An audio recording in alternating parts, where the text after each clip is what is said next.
दरम्यान मुंबईत दाखल झाल्यावर काल राजन साळवींनी एकनाथ शिंदेंच्या निवासस्थानी तब्बल 2 तास बैठक घेतली। या बैठकीला सामंत बंधूही उपस्थित होते। आज दुपारी ठाण्यामध्ये टेंभी नाका इथं साळवींचा पक्षप्रवेश होणार आहे। एकनाथ शिंदे हे आपले पहिल्यापासून गुरु होते, त्यांचा आशीर्वाद घेतला असं साळवींनी बैठकीनंतर म्हटलंय। पक्षप्रवेशाबाबत सामंत बंधू आणि आपण समाधानी आहोत असंही साळवी म्हणाले। तर आगामी काळामध्ये शिवसेना ठाकरे पक्षाचे 10 ते 12 माजी आमदार शिंदेंच्या शिवसेनेत प्रवेश करतील याचा पुनरुच्चार उद्योग मंत्री उदय सामंत यांनी केला।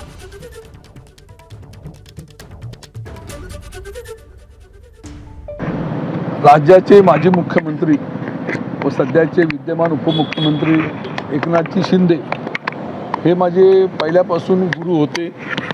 मागच्या काळामध्ये त्यांच्यासोबत मी जाऊ शकलो नाही, परंतु जाण्यासाठी निमित्त लागतं।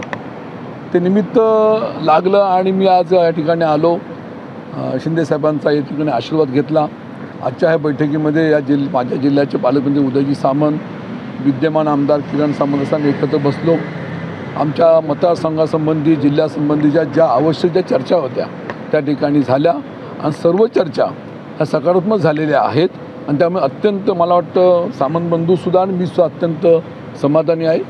आमच्या जिल्ह्यातील राजापूर संगमेश्वर आपलं राजापूर लांजा साखरपा मतदारसंघाचे आमदार राजनजी साळवी माजी आमदार त्यांच्या संदर्भातली आजची बैठक होती। या बैठकीला मी होतो।